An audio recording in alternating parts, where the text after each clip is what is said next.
तलवारबाज बहू।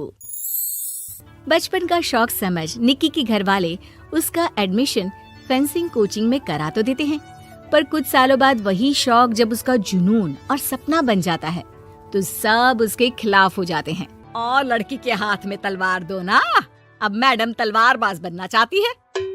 बच्ची का शौक समझ दाखिला करवा दिया, क्या पता था ये सब देखना पड़ेगा। अरे बहुत हो गई तलवारबाजी, आज से तू सिर्फ रसोई और बेलन देखेगी। पर मम्मी पापा, फेंसिंग भी फुटबॉल और क्रिकेट की तरह एक स्पोर्ट है। थोड़ी और प्रैक्टिस के बाद मुझे स्टेट, फिर नेशनल और फिर इंटरनेशनल खेलने का मौका भी मिल सकता है। निक्की की बात से भड़के हुए घर वाले आगे कुछ सुने या समझे बिना उसके घर में रहने का ऐलान कर देते हैं, जिसके कुछ हफ्तों बाद निक्की की आयुष के साथ शादी हो जाती है। ससुराल पहुंचने के कुछ दिनों बाद बहुत हिम्मत के साथ निक्की फिर वही फरियाद लिए इस बार अपनी सास के पास जाती है। मम्मी जी, क्या मैं कोचिंग दोबारा शुरू कर सकती हूँ? कैसे कोचिंग? तेरे मम्मी पापा ने तो हमें किसी कोचिंग या पढ़ाई के बारे में नहीं बताया। वो पढ़ाई नहीं, फेंसिंग की कोचिंग है। और देख, अपने अंग्रेजी के बड़े बड़े शब्द ना मुझसे ना बोला कर, सीधे सीधे बता कि ये फेंसिंग है क्या। मम्मी पापा के साथ अपने एक्सपीरियंस के बाद निक्की कोई रिस्क ना लेते हुए सास से झूठ बोल मंजूरी ले लेती है, और इसी के साथ निक्की के सपनों की दुनिया शुरू हो जाती है, जिसमें अब वो सुबह उठ जल्दी जल्दी घर का सारा काम खत्म करके ज्यादा से ज्यादा समय अपनी फेंसिंग प्रैक्टिस में बिताने लगती है। इसी तरह महीने बीत जाते हैं। वाओ, आई कांट बिलीव, जो सपना एक बार नामुमकिन लग रहा था, आज मैं उससे सिर्फ 2 हफ्ते दूर हूँ। निक्की, तुम बहुत अच्छा कर रही हो, बस अपने फॉर्म को खराब मत होने देना, और नेशनल्स का मेडल तुम्हारे गले में आना पक्का है। इस बात को सुनकर निक्की नेशनल गेम की खुशी में झूमती हुई जैसे ही उस शाम घर पहुंचती है तो आयुष को पैर में प्लास्टर के साथ सोफे पर बैठा देख परेशान हो जाती है। ये क्या, कैसे हुआ? किसी ने मुझे फोन क्यों नहीं किया? ऑफिस से आते हुए रास्ते में किसी ने टक्कर मार दी, इसलिए बहू कल से इसके ठीक होने तक तो कोचिंग से छुट्टी ले ले, डॉक्टर ने पूरा बेड रेस्ट बोला है। पति की हालत और सास की बात से हैरान परेशान निक्की आगे कुछ बोले बिना अपने कमरे में चली जाती है। अब मैं क्या करूंगी? दोनों तरफ मेरी जिम्मेदारी है, अगर एक भी पूरी नहीं की तो लाइफ में दोबारा सुकून की सांस नहीं ले पाऊंगी। सच बता दूं क्या? नहीं, अगर इन्होंने भी घर में कैद कर लिया तो बचा कुचा मौका भी खो दूंगी। भगवान, आपने मुझे कहाँ फंसा दिया। मन ही मन ये सब सोचते हुए निक्की घर के काम और पति की सेवा में लग जाती है। इसी तरह 1 हफ्ता बीत जाता है। बहुत सोचने के बाद भी जब कोई दूसरा रास्ता नहीं दिखता तो निक्की सबको फेंसिंग की सच्चाई बताने का फैसला करती है और सास और पति के पास आती है। मम्मी, आयुष, मुझे आप दोनों से एक बात करनी है। तुम्हें भी मम्मी की तरह गैस हो गई है क्या? तू भी बूढ़ी औरत की मजाक उड़ा ले। एक दिन जब तेरे बच्चे तेरा मजाक उड़ाएंगे ना तो मैं भी उनके साथ बैठकर हंसूंगी। घर का ये हंसता खेलता माहौल देखकर निक्की आगे कुछ बोल ही नहीं पाती। तभी गोलियां चलने की आवाज सुनकर सब डर जाते हैं और कुछ आतंकवादी घर में घुसकर सबको बाहर निकाल देते हैं, जहां उनके एरिया के बाकी सब लोग भी इकट्ठा होते हैं।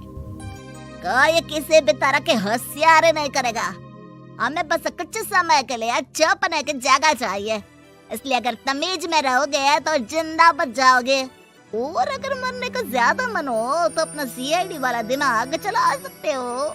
डर की वजह से कोई इसके आगे कुछ नहीं बोलता। कुछ घंटे इसी तरह आतंकवादियों की कैद में बैठे रहने के बाद निक्की की सास गुस्से में चिल्लाने लगती है।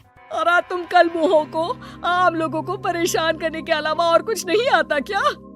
मैं कहती हूँ, अरे एक एक को मेरी बद्दुआ लगेगी, कोई जिंदा नहीं बचेगा। ये अब क्या कर रही हो मम्मी? सॉरी, वो परेशान हो गई इसलिए कुछ भी बोल दिया।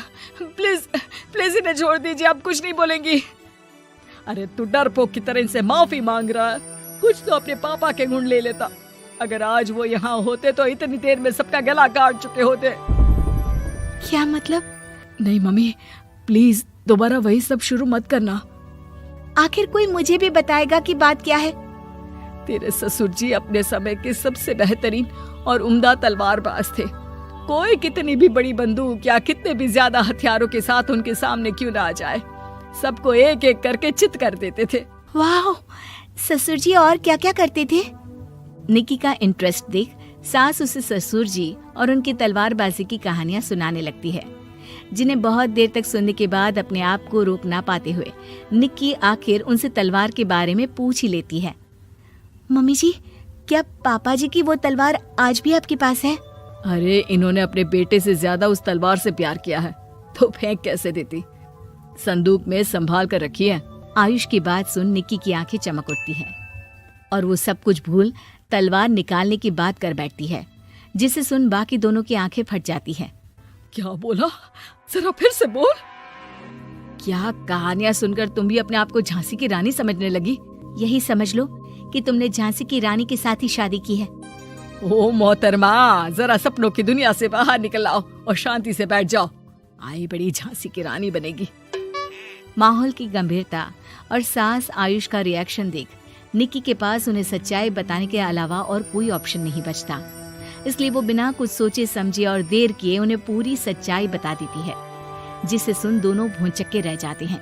और इसी के साथ अगले हफ्ते मुझे नेशनल्स खेलने का भी मौका मिला है, भरोसा कीजिए मैं कर सकती हूँ।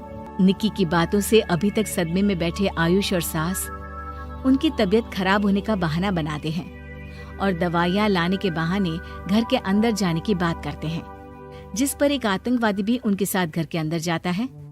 निक्की दवाइयाँ लेने के बाद बाथरूम का बहाना बनाकर सास के कमरे में पहुंच जाती है। अब क्या बाथरूम भी साथ चलोगे? यहीं कमरे में रुको। 5 मिनट में बाहर नहीं आई तो अंदर आकर सारी गालियां सिर में उतार दूंगा। निक्की बाथरूम के अंदर चली जाती है। अब क्या करूं? तलवार कैसे निकालूं? मुझे किसी भी तरह इससे छुटकारा पाना होगा। सोच निक्की, जल्दी कुछ सोच। कुछ देर परेशान बाथरूम में इधर से उधर घूमने के बाद निक्की की नजर फर्स्ट एड बॉक्स पर पड़ती है और वो तुरंत उसमें से कैंची निकालकर उसे छुपाते हुए चुपचाप बाहर निकल आती है। हो गया तुम्हारा सारा नाटक खत्म, अब चुपचाप ये दवाइयाँ उठाकर बाहर चलो। ऐसा बोलकर जैसे ही आतंकवादी मुड़ता है, निक्की तुरंत उसकी गर्दन पर कैंची से वार कर देती है और उसकी बंदूक हाथ में लिए संदूक से तलवार निकालने लगती है, जिसके कुछ देर बाद वो घर के पीछे वाली खिड़की से बाहर निकलकर छुपकर एक एक करके सब आतंकवादियों पर वार करके उन्हें घायल कर देती है। अब सारे पब्लिक की कैद में आ जाते हैं। ये सब देखकर आयुष और सास के साथ सारे लोग दंग रह जाते हैं। सास का सर गर्व से ऊंचा हो जाता है। मेरी बहू सिर्फ नेशनल्स नहीं, इंटरनेशनल भी खेलेगी। हाँ।